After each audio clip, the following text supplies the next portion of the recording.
নমস্কার YouTube, আর.এস Motorsports বেঙ্গলের oil change সিরিজের প্রথম ভিডিওতে তোমাদের সবাইকে স্বাগত। তো আজকে আমরা আমার মোটরসাইকেল CB350 RS এর অয়েল চেঞ্জ করব। তো আমি ইউজ করছি মোটুল 300V 10W40 fully synthetic engine oil. তো চলো শুরু করা যাক।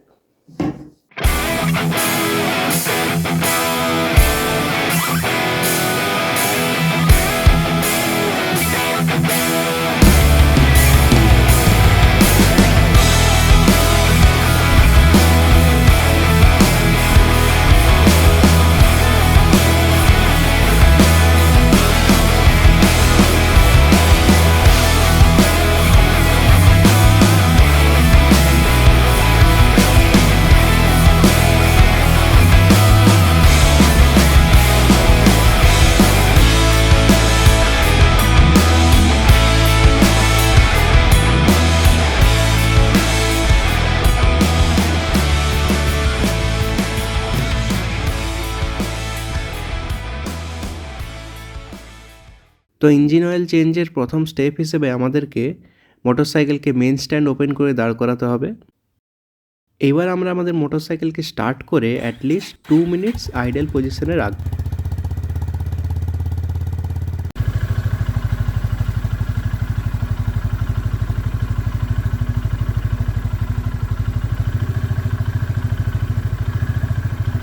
তো এবারে আগের ইঞ্জিন অয়েলটাকে বের করার জন্য আমাদেরকে ইঞ্জিনের নিচের দিকে থাকা অয়েল ড্রেন বোল্টটাকে রিমুভ করতে হবে। এই ড্রেন বোল্টের সাথে একটা ওয়াশার থাকে এবং প্রত্যেক অয়েল চেঞ্জে আমাদেরকে এটাকে রিপ্লেস করতে হয়। তোমরা যদি চাও যে এই অয়েল ড্রেনিং প্রসেসটাকে একটু ফাস্ট করতে, তাহলে অপোজিট সাইডে লেগে থাকা ডিপস্টিকটাকে একটু খুলে রিমুভ করে উপরে ফেলে রাখবে।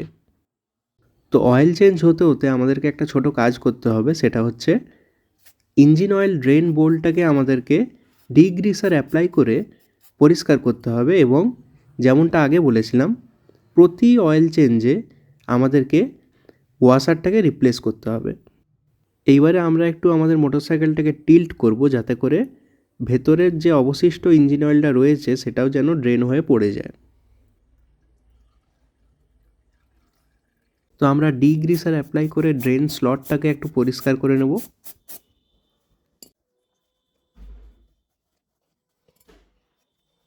এরপরে ড্রেন বোল্টটাকে আবার রিইনস্টল করব।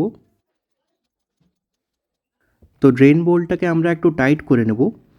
এই ক্ষেত্রে একটা কথা জানিয়ে রাখি যে ড্রেন বোল্ট, অয়েল ফিল্টার ক্যাপের বোল্ট এইগুলোকে কখনও ওভার টাইট করবে না, বরঞ্চ একটু লুজ ছেড়ে দেবে তাও ভালো, কিন্তু ওভার টাইট কখনোই করতে যাবে না। কারণ যদি ইন্টারনালি ড্যামেজ হয়ে যায় স্লটটা, তাহলে কিন্তু সেটা পার্মানেন্ট ড্যামেজ হয়ে যাবে এবং ওখান থেকে সারা জীবন অয়েল লিক করতে থাকবে। ইঞ্জিন ক্র্যাঙ্ক কেস রিপ্লেসমেন্ট ছাড়া তোমার কাছে কিন্তু আর কোনো অপশান থাকবে না। তো ড্রেন বোল্টে লেগে থাকা ওয়াশারের মতোই ডিপস্টিকের মধ্যে থাকা ওরিংটাকেও আমাদেরকে রিপ্লেস করতে হবে এবং ডিপস্টিকটাকে আমাদেরকে একটু পরিষ্কারও করে নিতে হবে।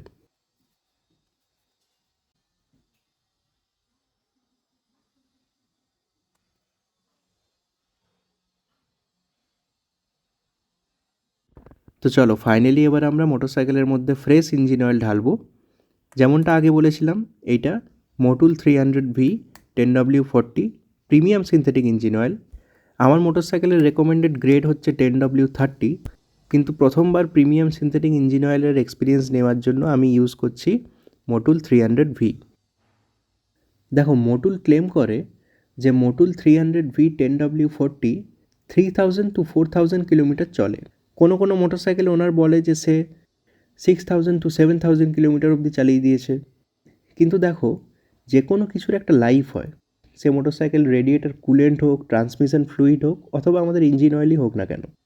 দেখো, আমি পার্সোনালি মনে করি যে কোনো ইঞ্জিন অয়েল, যে কোনো গ্রেডের ইঞ্জিন অয়েল এবং যে কোনো টাইপের semi synthetic, synthetic, premium synthetic যাই হোক না কেন, অথবা মিনারেলই হোক না কেন, তার লাইফকে পুরো শেষ করে দিয়ে ড্রেন করা উচিত নয়, কখনোই উচিত নয়।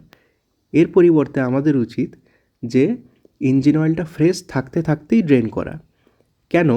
কারণ ইঞ্জিনের মধ্যে এক্সট্রিম হিট, টেম্পারেচার, প্রেসারের জন্য এবং কনস্ট্যান্ট লুব্রিকেশন হওয়ার ফলে ইঞ্জিন অয়েল যত দিন যাবে ততই পাতলা হতে থাকবে এবং ইঞ্জিন অয়েল যত পাতলা হবে ততই আমাদের ভেতরের মুভিং পার্টসগুলোর মেটাল টু মেটাল কন্ট্যাক্ট বেড়ে যাবে, তার ফলে ক্ষয়ক্ষতি অবশ্যই বাড়বে এবং ইঞ্জিন ইন্টারনালি ড্যামেজ হবে। অতএব কোনো নির্দিষ্ট মাইল, কিলোমিটার অথবা ডেটের অপেক্ষা না করে চেষ্টা করবে আরও বেশি ফ্রিকুয়েন্টলি অয়েল চেঞ্জ করার। তো যাই হোক, কথা বলতে বলতে আমাদের অয়েল চেঞ্জ করা হয়ে গেছে। ফানেলটা বের করে আমরা ডিপস্টিকটাকে একটা মিনিমাম টাইট দিয়ে লাগিয়ে দেবো। এইবারে বেরিয়ে পড়া একটা লম্বা রাইডে এবং ফিল করার চেষ্টা করো যে নতুন ইঞ্জিন অয়েল ঢেলে তোমার ইঞ্জিন কতটা স্মুথলি রান করছে, কতটা ভাইব্রেশন রিডিউস হয়েছে, কতটা সাউন্ড রিডিউস হয়েছে এবং গিয়ার শিফট স্মুথনেস ইত্যাদি ইত্যাদি।